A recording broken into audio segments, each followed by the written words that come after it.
ఆదివాసులు పోరాటాలు చేస్తూనే ఉన్నారు. మేము గతంలో కూడా పత్రికా మిత్రులకు మాట్లాడినప్పుడు ఇవాళ గతంలో ఆదివాసీ పోరాటాలు చేసి ప్రాణత్యాగాలు చేసిన వాళ్ళకి విగ్రహాలు పెడుతున్నారు. బిర్సా ముండా కానివ్వండి, సీతారామరాజు కానివ్వండి, లేదా కొమరం భీం కానివ్వండి, ఇంద్రవెల్లిలో జరిగిన మారణకాండకు కూడా రేవంత్ రెడ్డి గారు ఇంద్రవెల్లి వాళ్ళు గెలిచిన తర్వాత ఇంద్రవెల్లికి వెళ్ళి వచ్చారు. ఈ మారణ హోమం ఏదైతే జరుగుతుందో అది ఈస్ట్ ఇండియా కంపెనీ అడవిలోకి ఎంటర్ అయినప్పటి నుంచి ఆదివాసులు పోరాటాలు చేస్తున్నారు. ఆదివాసులు చేసే పోరాటంలో రెండు అంశాలు ఉన్నాయి. ఒకటి, అడవి వాళ్ళది, అది ఫస్ట్ మనం గుర్తించాలి. అడవి వాళ్ళది, అడవిని కాపాడింది వాడు వేల సంవత్సరాలుగా. అడవిలోకి బయట వాళ్ళు ప్రవేశించినప్పుడు వాళ్ళు ప్రశ్న అడుగుతున్నారు, ఎందుకు వచ్చారు, ఏం చేయడానికి వచ్చారంటే, సరే ఈస్ట్ ఇండియా కంపెనీ వాడేమో రైల్వేలో కోచెస్ కావాలని వాడు కలప కావాలని వాడిపోయాడు. అక్కడి నుంచి వాడు వాళ్ళు 200 ఏళ్ళు ఇదే ప్రశ్న అడుగుతున్నారు, మీరెవరు, మీరు ఎందుకు వస్తున్నారు, ఈ అడవిలోకి మీకేం పని.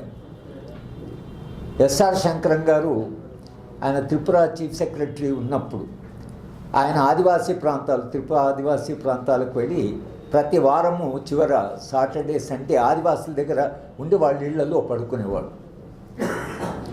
ఆయన ఒక గుడిసెలో పడుకున్నప్పుడు రాత్రి 1 గంటలకు ఒక ఆదివాసీ ఆయన లేపి, మీరు చాలా పెద్ద అధికారం అంటున్నారు, ఎంత పెద్ద అధికారం నాకు తెలియదు, మీ అధికారం అంటూ నాకు తెలియదు, కానీ మీరు మా గురించి మా దగ్గర మా ఇళ్లలో పడుకుంటున్నారు, నేను మీకు చేసే ఒకటే ప్రార్థన ఏమిటంటే, మీరు మా గురించి పట్టించుకుంటే లేదా మా గురించి మీకు ఇంత ప్రేమ ఉంటే మీరు ఒక్క పని చేయండి, పోలీసులను పంపకండి, ఫారెస్ట్ అధికారులను పంపకండి, రెవెన్యూ డిపార్ట్మెంట్లో పంపకండి. ఈ ముగ్గురిని పంపకపోతే మీరెవరు రావాల్సిన అవసరం లేదు, మా బ్రతుకు మేము బ్రతుకుతాం. శంకరం గారు ఒక వ్యాసం రాశాడు, నేను ఎడిట్ చేస్తున్న జర్నల్కి. ఆ వ్యాసంలో ఆయన ఇది ప్రస్తావించాడు, ఆదివాసీ నన్ను అడిగింది పోలీసులను పంపకండి, ఫారెస్ట్ డిపార్ట్మెంట్ వద్దు, రెవెన్యూ డిపార్ట్మెంట్ వద్దు, ఇక మీరేం చేయవలసిన, మా కొరకు మీరేం చేయవలసిన పని, మా బ్రతుకు మేము బ్రతుకుతాం. శంకరం గారు ఇది రాస్తూ, దే డోంట్ వాంట్ స్టేట్, రాజ్యము అక్కడికి రావడం వాళ్ళకి ఇష్టం లేదు అని రాశారు శంకరం గారు. ఇవాళ గత 55 ఏళ్ళుగా విప్లవోద్యమం ప్రారంభమైనప్పటి నుంచి కూడా ఆదివాసులు అడుగుతున్న ఒకే ప్రశ్న ఏమిటంటే, ఈ అభివృద్ధి మీరైతే మీ అభివృద్ధి పేరు చేస్తున్నారో ఆ అభివృద్ధి పేరు మీద మీరు మా ప్రాంతానికి వచ్చి ఈ ఖనిజాలు తవ్వడము, మా జీవితాన్ని ధ్వంసం చేయడం ఏదైతుందో ఇది మాకొద్దు అంటే వాళ్ళు ప్రశ్నిస్తున్నది మొత్తంగా ఈ అభివృద్ధి నమూనా. ఈ మనుషుల ప్రకృతిని దోపిడీ చేయడము, చెట్లను నరికివేయడము, మనుషులను చంపేయడము. వాళ్ళు ఏమంటారంటే, ఈ మా ఖనిజాలు మీరు తోకడానికి వస్తున్నారు, తోకొని పోతున్నారు, ఈ ఖనిజాలు మీవా, రాజ్యానివా అని ప్రశ్న అడుగుతున్నారు. సరే బ్రిటిష్ వాడే ఉన్నా అంటే, రాజ్యానికి ఆదివాసులకు ఇది వచ్చినప్పుడు ప్రజల మొత్తం ప్రయోజనం కొరకు, అందరి ప్రయోజనం కొరకు రాజ్యము కొంత సంపద తీసుకోవచ్చు, ఎమినెంట్ డొమైన్ అనేది తీసుకొచ్చారు. ఎవరి కొరకు, మొత్తంగా అందరి ప్రయోజనం కొరకని మేము ఖనిజాలు తీసుకుంటామని మొదలుపెట్టారు. అక్కడి నుంచి ఎక్కడికి వచ్చారు, మేము కార్పొరేట్లకి ఖనిజాలను అప్పచెప్తాం. అమిత్ షా స్పష్టంగా చెప్తున్నాడు, ముఖ్యమంత్రి, ఛత్తీస్గఢ్ ముఖ్యమంత్రి అవుతూనే ఆయన భారతీయ జనతా పార్టీ రెండోసారి అవుతూనే ఆయన చెప్పింది ఏమిటంటే, ఖనిజాలని మేము కార్పొరేట్లకు అప్పచెప్తాం, ఎవరు అడ్డం వచ్చినా నరికేస్తాం, మనుషులైనా చెట్లైనా. మొదట మీరు అక్కడ పోయిందేమో అందరి ప్రయోజనం కొరకని సంపద కొని తీసుకోవాలని, ఇవాళ మేము కార్పొరేట్లకు అప్పచెప్తామని స్పష్టంగా నగ్నంగా వాళ్ళు చెప్తున్నారు. ఇక్కడ దాకా వస్తుందని మేము పౌర హక్కుల సంఘం ఇవాళ ఆదివాసీ సంఘీభావ మేము అంటున్నాం, కానీ ఇది పౌర హక్కుల సంఘం 55 చెప్తున్నది. మీరు అడవిలోకి పోతున్నది లేదా మీరు గ్రామాలకు వెళుతున్నది, మీరు అందరి ప్రయోజనం కొరకు కాదు, ఇది కార్పొరేట్ల ప్రయోజనం కొరకు, కొందరి ప్రయోజనం కొరకు అని చెప్తూనే ఉన్నాం. ఇవాళ ప్రభుత్వమే మేము ఖనిజాలని కార్పొరేట్కి అప్పచెప్తా ఉంటున్నాం. ఈ అప్పచెప్తామనే క్రమంలోగా ప్రజలు అంత భారతదేశ అభివృద్ధి, అందరి అభివృద్ధి అంతా పోయింది. అది ఇవాళ కార్పొరేట్ల అభివృద్ధి కొరకు ఈ ప్రభుత్వం పనిచేస్తుందని స్పష్టంగా వాడే చెప్తున్నారు. మీరు కార్పొరేట్ కొరకు పోతే అక్కడ ఆదివాసులు ప్రతిఘటిస్తున్నారు. దాంట్లో మావోయిస్ట్ పార్టీ వాళ్ళు ఆదివాసులు చేసే పోరాటానికి వాళ్ళు మద్దతు ఇస్తున్నారు. ఇది కేవలం వాళ్ళ ఉద్యమం కాదు, ఆదివాసుల ఉద్యమం ఇది. ఆదివాసులు చేసే ఉద్యమానికి వాళ్ళు సంఘీభావంగా వాళ్ళతో నిలబడి వాళ్ళతో వాళ్ళు పోరాటం చేస్తున్నారు. ఇవాళ గతంలో రెండు తేడాలు వచ్చాయి. గతంలో ఆదివాసీ పోరాటాలు చేసినప్పుడల్లా రాజ్యము ఒకవైపు నిర్బంధం, రెండో వైపు ఏదో ఒక హక్కు ఇవ్వడం, కొత్త హక్కు. రాజ్యాంగము రాసేపటికే ఆదివాసీ పోరాటం కాబట్టి షెడ్యూల్ 5 వచ్చింది. షెడ్యూల్ 5 వచ్చిన తర్వాత మళ్ళీ రాజ్యం పోయినప్పుడు ఆదివాసీలు పోరాటాలు చేసి ఆ హక్కుల తర్వాత హక్కులు ఇచ్చారు. 2013లో 2014 ఎన్నికల ముందు సోనియా గాంధీ గారు ఒక 10-15 మంది మమ్మల్ని అందరూ పిలిచారు. ఈ ఆదివాసీల పోరాటం ఏం చేద్దామని. చేసే వాళ్ళకి హక్కులు ఉంటాయి, ఆ ఖనిజాలు వాళ్ళవి. ఒకవేళ మీరు తీసుకోవాలని అనుకున్న వాళ్ళ సమ్మతి కావాలి. ఇది రాజ్యాంగంలోనే ఉంది, వాళ్ళ సమ్మతి లేకుండా. తర్వాత మనకు డిఫరెంట్ యాక్ట్స్ వచ్చాయి. Forest rights, SC/ST atrocities act వచ్చింది, 1 of 70 వచ్చింది, పీసా వచ్చింది, ఫారెస్ట్ రైట్స్ యాక్ట్ వచ్చింది 2013లో. ఈ చట్టాలన్నీ దేని కొరకు వచ్చాయి? ఆదివాసులకు రాజ్యం ఏం చెప్పిందంటే మీకు తప్పకుండా హక్కులు ఉంటాయి, మీ హక్కులను గౌరవిస్తూనే మేము కొంత అభివృద్ధి చేస్తామన్నారు. ఇప్పుడు నగ్నంగా అమిత్ షా గారు మేము ఇవన్నీ ఏమి లేదు, చర్చలు లేవు, మాట్లాడడం లేదు, కొత్త హక్కులు లేవు, ఏం లేవు, మేము మనుషులను చంపి ఈ ఖనిజాలని మేము అప్పచెప్తాం అనేటువంటిది వాళ్ళు నగ్నంగా చెప్తున్నారు. ఇప్పుడు ఆయన ఛత్తీస్గఢ్ వెళ్ళాడు, అమిత్ షా చాలా సాహసం అనుకొని వెళ్ళాడు. నక్సల్స్ ప్రభావితం వాళ్ళతో మాట్లాడారు. మేము అడుగుతున్నాం ఏంటంటే అక్కడ ఆదివాసులు ఎవరైతే ఆర్డినరీ ఆదివాసి వాళ్ళతో కూర్చొని ఎందుకు అసలు ఇది జరుగుతున్నది, ఇక్కడ ఏం జరుగుతున్నది, మీకేం కావాలనుకుంటున్నారు, లేదా పోనీ ఆయన కనీసం వాళ్ళకి మీకు తప్పకుండా హక్కులు ఉన్నాయి, హక్కులను గౌరవిస్తాం, రాజ్యాంగం ఉంది, రాజ్యాంగం ప్రకారమే నడుచుకుంటాం, చట్టబద్ధంగానే మేము వస్తాం, ప్రజల ప్రయోజనం కొరకని, మొత్తం దేశ ప్రయోజనం కొరకని మేము కొంత సంపద తీసుకున్న ఆ సంపదలో మీకు భాగస్వామ్యం ఉంటుంది. ఆదివాసుతో మాట్లాడేది అది కదా.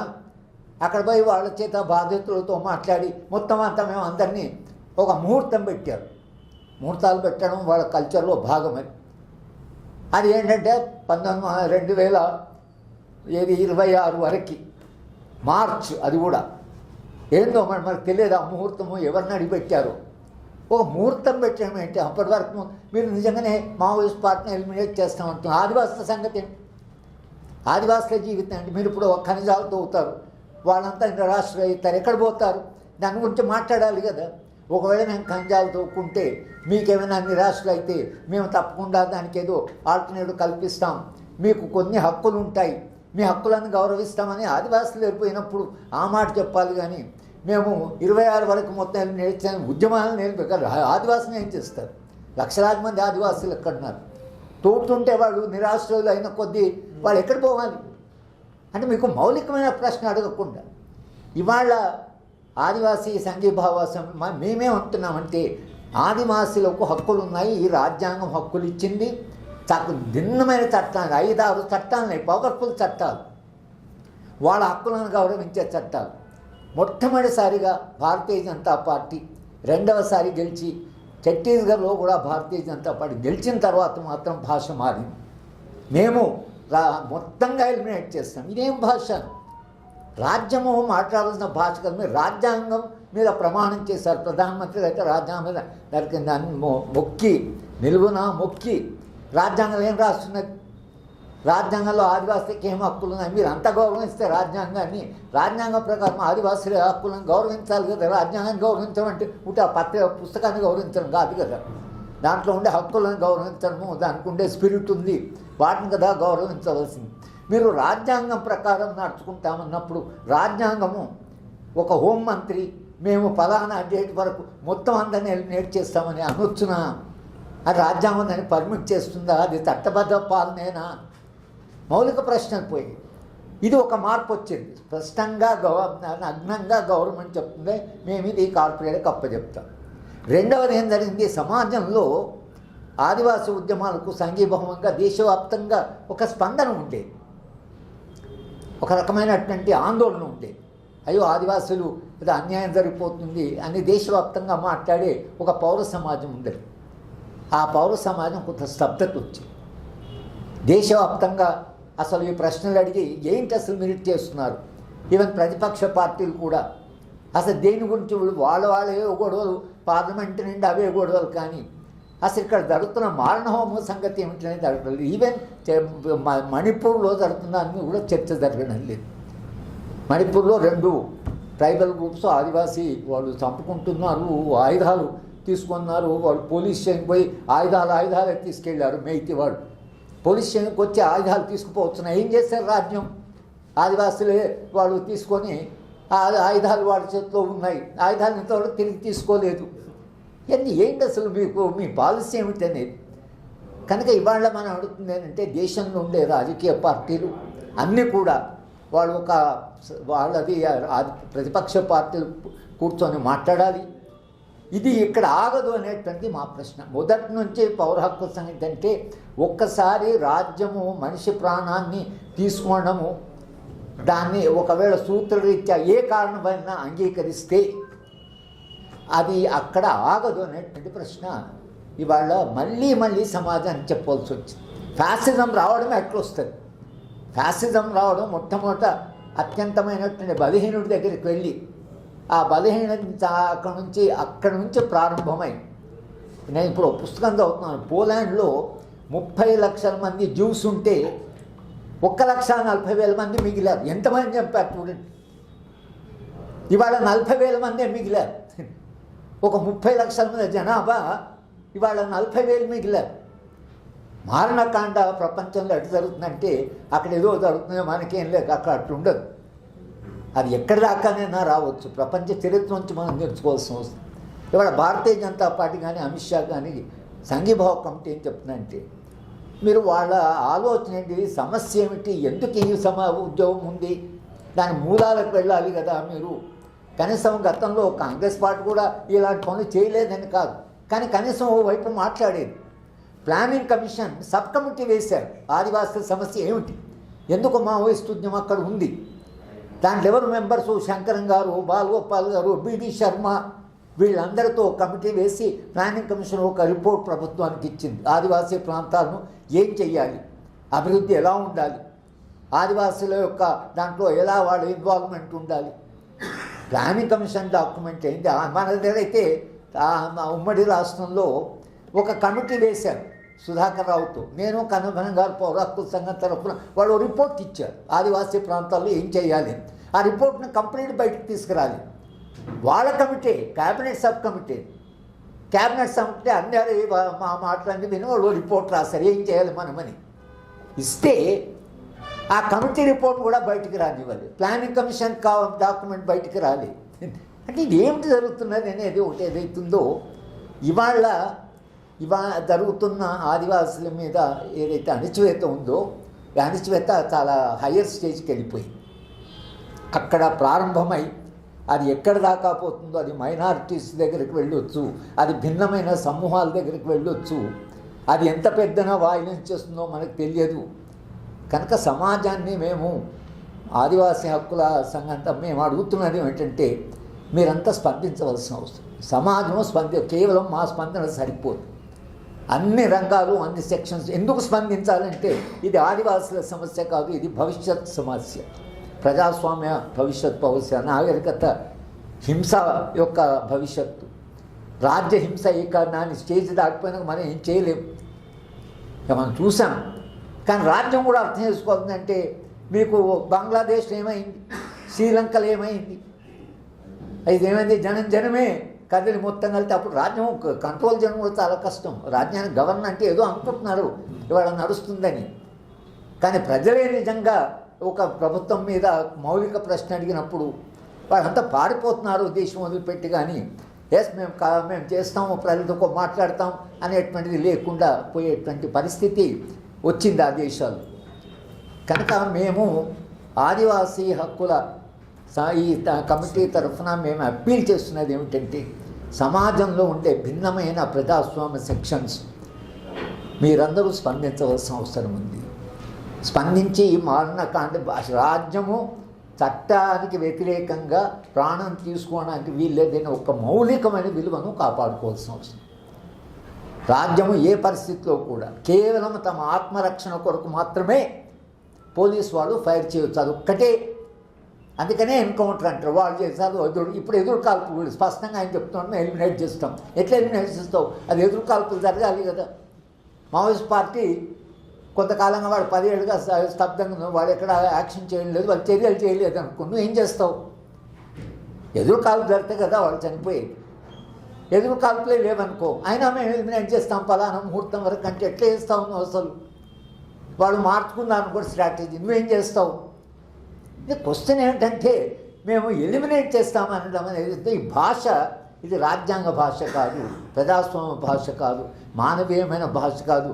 మా ఫ్రెండ్ చెప్పినట్లు ఇది కేవలము రాజ్యం యొక్క దురహంకారం అయిపోతుంది. కానీ ఇది రాజ్యం నేను ఏమైనా చేయొచ్చని అనుకుంటున్నారు, కానీ ప్రజలు స్పందించవలసిన అవసరం ఉంది, విలువలను కొన్ని కాపాడుకోవాల్సిన అవసరం ఉంది అనేది ప్రత్యేకంగా మేము ప్రభుత్వానికి చేసే అప్పీల్ కంటే కూడా సమాజానికి భిన్నమైనటువంటి సెక్షన్స్కు చేసే అప్పీల్ ఏంటంటే దయచేసి స్పందించండి. పెద్ద ఎత్తున ఒక ప్రజాభిప్రాయం వస్తే ఎక్కడో రాజ్యము దాని మీద ఒత్తిడి పెరిగితే ఈ భాష మారి మరింత కొంత ప్రజాస్వామ్యంగా పరిపాలించే ఇంకా చరిత్రలో ఏమన్నా కొంత అవకాశం ఉంటే ఉండొచ్చు. కానీ ఆ అవకాశాన్ని మనం జాగ్రత్తుకుంటే భిన్న దేశాల్లో జరిగిన మారణ హోమం ఏదైతుందో లక్షలాది మంది ప్రజలను చంపిన ఆ చరిత్ర నుంచి మనం నేర్చుకోవాల్సినటువంటి అవసరం ఉంది. దయచేసి మీరు కూడా ఈ ఆదివాసుల పట్ల వాళ్ళు అమాయకులు, వాళ్ళకు స్వార్థం లేదు, వాళ్ళు నిజంగా అసలు చాలా నిరాడంబరమైన జీవితం, ఆ అడవిని నమ్ముకొని బతుకుతున్నారు.